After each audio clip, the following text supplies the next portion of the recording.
বিভিন্ন নিউজ, বিভিন্ন ইনফরমেশন এবং বিভিন্ন ইনসাইট তারা আমাদেরকে বিভিন্ন সময় দিতেন, এবং আমাদের অনেকগুলো গুরুত্বপূর্ণ সিদ্ধান্তে কিন্তু সেই ইনসাইটগুলা, সেই তথ্যগুলা, ভিতরের তথ্যগুলা আমাদের অনেক সহায়তা করেছিল।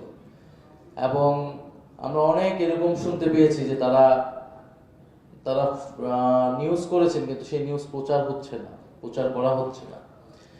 এবং একটা পর্যায়ে তো সকল মিডিয়া বন্ধ করে দেওয়া হয়েছিল, ইলেকট্রনিক মিডিয়া বন্ধ করে দেওয়া হয়েছিল, সোশ্যাল মিডিয়া, ইন্টারনেট বন্ধ করে দেওয়া হয়েছিল। আন্তর্জাতিক মিডিয়া যারা কাজ করেন, মাল্টিমিডিয়া যারা কাজ করেন, তো প্রত্যেকটা জায়গায় প্রতিকূলতা আসতেছিল, আপনাদের হাউসে প্রতিকূলতা আসতেছিল। সেগুলো অতিক্রম করে আপনারা অনেক কাজ করে গিয়েছেন। হয়তো আমরা অনেক সাংবাদিককে এখনো চিনি না, যারা মফস্বলে আছে, ঢাকার বাইরে আছে, বিভিন্ন জেলায় যে আন্দোলন সংগঠিত হয়েছিল সেখানে অনেকে কাজ করেছেন। ফলে আমার কাছে যেটা বলা হয়েছে যে সাংবাদিকরা সেই সময় পেশার, আমি বলবো, ঊর্ধ্বে গিয়েই তাদের যে দেশপ্রেম, তাদের যে মানবিকতা, বিবেকবোধ, সেই জায়গা থেকে অনেকে অনেক ভূমিকা পালন করেছে। এবং আমরা যারা বিশ্ববিদ্যালয়ে রাজনীতি করেছি, এটা আমরা দেখেছি আমাদের বিশ্ববিদ্যালয়ের জীবনও সাংবাদিকরা গণতন্ত্রের পক্ষে যারা আমরা কাজ করেছি আমাদেরকে নানাভাবে সহায়তা করেছে। এমনও হয়েছে যে অনেককে গুলি করা হয়েছে, আহত করা হয়েছে, তাকে হাসপাতালে নিতেও নিজ কাঁধে করে হয়তো রিক্সায় তুলে দিচ্ছেন সাংবাদিকরা। তো এরকম ভূমিকা ছিল। আবার বিপক্ষ শক্তিও ছিল, সাংবাদিকদের মধ্যেও ছিল, আমরা দেখেছি সেই সময় সেই ধরনের ভূমিকাও আমার ছিল। তো আপনারা সাংবাদিকরা যেহেতু এই আন্দোলন অনেক বেশি হচ্ছে ডিজিটাল মিডিয়ায়, অনেক ফুটেজ, অনেক তথ্যচিত্র এই আন্দোলনে অনেক ভূমিকা রেখেছিল।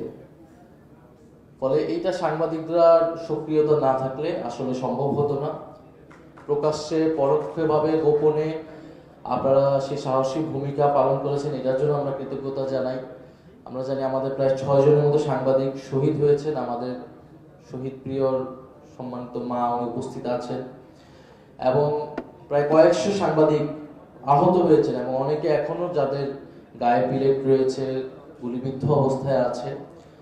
আমরা অনেকের সাথে দেখা করেছি, সাক্ষাৎ করেছি। যখন আমি দায়িত্বে ছিলাম তথ্য মন্ত্রণালয়ে, তখন দেখা করেছি, কথা বলেছি। অন্তর্বর্তী সরকারের কথা অনেকে বলেছেন, সেই সময় হতাশা সেটা আমাদেরও আছে। অনেক কিছু করা সম্ভব হতো, কিন্তু অনেক কিছু আমাদেরকে করতে দেওয়া হয় নাই। এবং আপনাদের সকল সমালোচনাকে আমি সাদরে গ্রহণ করি। তারপরেও বলবো যে আমি কিন্তু মাত্র 7 মাস সময় ছিলাম, এবং এই 7টা মাস কোনো স্বাভাবিক 7 মাস না। আপনি এই সরকারের 6 মাস আপনারা জিজ্ঞেস করেন তথ্যমন্ত্রীকে তিনি কি করেছেন। তো সেই সময় 7 মাস, এই সময় আসলে পুরো দেশকে স্ট্যাবিলাইজ করতে আমাদের সকল এনার্জি, সকল শক্তি দেওয়া হচ্ছিল।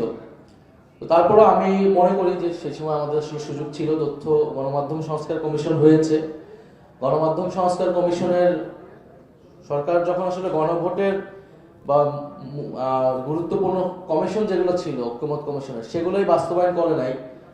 ফলে এখন গণমাধ্যম সংস্কার কমিশনের যে দাবিগুলো, সেগুলো আসলে আমরা বলাও ভুলে গিয়েছি। তারপরে আজকের অনুষ্ঠান থেকে আমরা বলবো গণমাধ্যম সংস্কার কমিশনের সাংবাদিকদের সুরক্ষা আইন সহ অনেকগুলা ভালো পলিসি এসেছিল, সেগুলা এই সরকারের বাস্তবায়ন করা যাতে সরকার করে, সেই কমিশন অনুযায়ী সেই দাবি আমরা জানাচ্ছি। এই সরকার আসার সময় পরে অনেক হাউস থেকে বিভিন্ন সাংবাদিকদেরকে বের করে দেওয়া হচ্ছে। এখন টিভির 4 জন সাংবাদিকের কথা আমরা পার্লামেন্টে বলেছি। তাহলে এই কাজগুলো যাতে, এই হয়রানিগুলো যাতে না করা হয়, সাংবাদিকদের সুরক্ষা যদি আমরা নিশ্চিত করতে না পারি, তাহলে তারা স্বাধীনভাবে কাজ করতে পারবে না। এবং আমি বলবো যে আমাদের যেহেতু আমি তথ্য মন্ত্রণালয়ের দায়িত্বে ছিলাম, ফলে গণমাধ্যমকে আমি আগে কখনো এইভাবে দেখি নাই, কিন্তু গণমাধ্যমকে ভিতর থেকে বোঝার অনেক সুযোগ হয়েছে যে এখানে কত পরস্পর বিরোধী স্বার্থ পক্ষ আসলে এখানে কাজ করে। মালিক পক্ষ, সম্পাদকদের আদর্শ নীতিমালা, আবার যারা সাংবাদিক তাদের এক ধরনের স্বার্থ, পরস্পর বিরোধী অনেকগুলো পক্ষ এখানে কাজ করে। তারপরে সেখানে রাজনৈতিক দলগুলোর প্রভাব ফেলার চেষ্টা থাকে। তো আমরাও বলতে গেলে যে নতুন দল হিসেবে, বা যখন আমরা বৈষম্যবিরোধী ছাত্র আন্দোলন ছিলাম, আপনাদের মনে থাকার কথা, আমরা মিডিয়ার কাছ থেকে কিন্তু আমরা যে ধরনের ব্যবহার পেয়েছি, বিশেষত আপনি দেখবেন কয়েকদিন আগেও হাসনাত আব্দুল্লাহর একটা বক্তব্যের কারণে একটা মিডিয়া তাকে নিয়ে মানে 24 ঘন্টায় 20 থেকে 30টা বা 48 ঘন্টায় এরকম 20 থেকে 30টা রিপোর্ট তাকে নিয়ে করেছে। তো এইটা কোন ধরনের সাংবাদিকতা? আপনার হাউসের মালিকের বিরুদ্ধে তা সে দুর্নীতি করতে পারে, তার অনেক অভিযোগ থাকতে পারে, সে একজন যদি কর্পোরেট হাউসে তার বিরুদ্ধে যদি আমরা কথা বলি তাহলে সেটা কি আপনি এইভাবে এটা কি কোনো সাংবাদিকতা কিনা? কিংবা বিভিন্ন রিপোর্ট হয়েছে আমাদের নামে এবং ছাত্র নেতৃত্বদেরকে ক্যারেক্টার অ্যাসাসিনেশন করা, তাদের চরিত্র হনন করা, যেহেতু ছাত্ররাই লেজিটিমেসি ছিল সেই সময়, তো ফলে ছাত্রদেরকে দুর্নীতিবাজ প্রমাণ করা হেন চেষ্টা নেই যে করা হয় না, বিভিন্ন সাংবাদিক মিডিয়ায় কিন্তু এটা করা হয়েছে। তো আমরা আশা করব যে বাংলাদেশের গণমাধ্যম স্বাধীনভাবে কাজ করবে, মুক্তভাবে কাজ করবে। বাংলাদেশে এখন একটা মুক্ত পরিবেশ আছে, এটা আমি মনে করি এটা আপাতকালীন, এটা কতদিন থাকবে এটা কিন্তু আমরা কেউ জানি না। এবং ধীরে ধীরে আমরা দেখতে পাচ্ছি যে গণতন্ত্র কিন্তু সংকুচিত হয়ে আসছে, কথা বলার জায়গা সংকুচিত হয়ে আসছে। ফলে সেই সংকোচন ঠেকাতে হবে আপনাদের আমাদের সবাইকে মিলেই। সাংবাদিকদের ভূমিকাটা পালন করলেই হয়, সত্য এবং বস্তুনিষ্ঠ সংবাদটা প্রচার করলেই যথেষ্ট হয়। আর রাজনৈতিক দল হিসেবে আমরা আমাদের ভূমিকা পালন করব। আমরা এখন শুনতেছি যে যখন আমরা গণতান্ত্রিকভাবে কোনো প্রোটেস্ট করতেছি, আমরা যখন বলতেছি গ্যাস বা বিদ্যুৎ কে নিশ্চিত করতে হবে, সরবরাহ নিশ্চিত করতে হবে এই সরকারের, তখন এটাকে বলা হচ্ছে হঠকারিতা সরকার প্রধানের সর্বোচ্চ জায়গা থেকে। তো আমরা কিন্তু কোন দিকে যাচ্ছি এটা আপনাদের বোঝা উচিত, আমাদের এখানে যারা আছে, যে আপনি যখন গণতান্ত্রিক আন্দোলন, গণতান্ত্রিকভাবে আমি প্রতিবাদ জানাচ্ছি, সেটাকে বলা হচ্ছে হঠকারিতা, বলা হচ্ছে বাস ভাঙচুর আমরা আগের মতো চাই না, রাস্তায় বসে বিক্ষোভ আমরা চাই না। তো রাস্তায় বসে বিক্ষোভ কিন্তু এটা একটা বৈধ গণতান্ত্রিক আন্দোলনের পদ্ধতি। তো কালকে যখন আমি রাস্তায় নামবো প্ল্যাকার্ড হাতে নিয়ে, তখন বলা হবে যে আমি বাস ভাঙচুরের জন্য নামছি এবং আমাকে কিন্তু গ্রেফতার করা হবে, মামলা দেওয়া হবে। এই ন্যারেটিভ সরকারের জায়গা থেকে তৈরি করা হচ্ছে। ফলে বিরোধী দল সংসদে কথা বলবে, সংসদের বাইরেও তারা কথা বলবে, এটাই গণতান্ত্রিক একটা রাষ্ট্রের চরিত্র, গণতান্ত্রিক আন্দোলনের চরিত্র। গণতান্ত্রিকভাবে অহিংসভাবে আমি আমার যে কোনো কথা প্রকাশ করতে পারি। ফলে সেই জায়গায় আমার কাছে মনে হচ্ছে যে গণতন্ত্র সংকুচিত হয়ে আসছে। তো সেই জায়গায় সাংবাদিকদের কাছ থেকে, বাংলাদেশের গণমাধ্যমের কাছ থেকে আমরা সেই নিরপেক্ষ ভূমিকা চাই।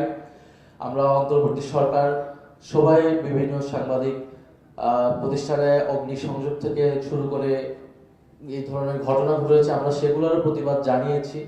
আমরা সাংবাদিক হাউস বা তাদের নীতিমালা ভিন্ন হতে পারে, আদর্শিক ভিন্নতা থাকতে পারে, কিন্তু আমরা কখনোই এই ধরনের সহিংস পদ্ধতিকে আমরা কখনো সমর্থন করি না। একইভাবে আমাদের বিরুদ্ধেও যেসব সকল মিডিয়া, বোঝাই যাচ্ছে এটা খুবই রাজনৈতিক, ব্যবসায়ী স্বার্থ জড়িত, রাজনৈতিক স্বার্থ জড়িত, কিন্তু আমরা এখনো গণতান্ত্রিকভাবে এগুলো প্রোটেস্ট করে যাচ্ছি, কথা বলে যাচ্ছি। এবং সরকারের কাছে আহ্বান জানাবো যে যারা এই জুলাই গণঅভ্যুত্থানে যে সকল সাংবাদিকরা শহীদ হয়েছেন, আহত হয়েছেন, তাদের যাতে তাদের ব্যবস্থা সরকার করে, অন্তর্বর্তী সরকারের সময় নেওয়া উদ্যোগগুলো যাতে চলমান রাখে। এবং সাংবাদিকদের তাদের বেশি কিছু চাওয়া নেই, তাদের চাওয়া তারা সঠিকভাবে তাদের পেশাদারিত্ব কাজটা করতে চায়, সেটা যাতে সরকার বা কোনো রাজনৈতিক শক্তি সেটার বাধা হয়ে না দাঁড়ায়, তারাও নিরপেক্ষভাবে কাজ করে। আমরা একটা রেসপন্সিবল জার্নালিজম চাই, একই সাথে রেসপন্সিবল পলিটিক্স চাই। তো সেইটাই আমরা প্রত্যাশা করছি আজকের অনুষ্ঠান থেকেও। আমি জানি লাঞ্চের সময় হয়ে গিয়েছে, আর আপনাদের হয়তো অনেক ক্ষোভ অভিযোগ আমাদের কাছে, আমাদের প্রতি আপনারা জানালেন অভ্যুত্থানের পরে।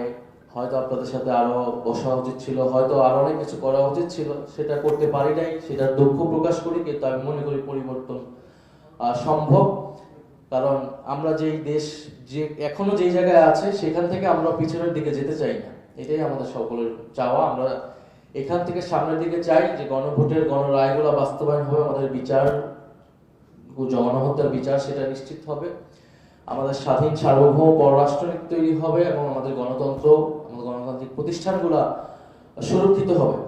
ব্যক্তির ইচ্ছায় কোনোদিন মত প্রকাশের স্বাধীনতা টিকে থাকে না, গণতন্ত্র টিকে থাকে না। গণতন্ত্র টিকে থাকে যদি প্রতিষ্ঠান শক্তিশালী হয়, গণমাধ্যম একটা এরকম প্রতিষ্ঠান, সেই প্রতিষ্ঠানকে আমরা যত বেশি নির্মোহ নিরপেক্ষ শক্তিশালী করতে পারবো, এদেশে গণতন্ত্র টিকে থাকবে, গণতান্ত্রিক আন্দোলন টিকে থাকবে।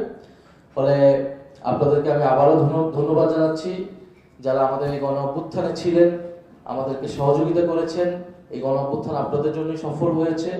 সেই গণ অভ্যুত্থান এবং গণ অভ্যুত্থান আকাঙ্ক্ষাকে টিকিয়ে রাখবো আমরা সবাই মিলে। ধন্যবাদ সবাইকে। আসসালামু আলাইকুম।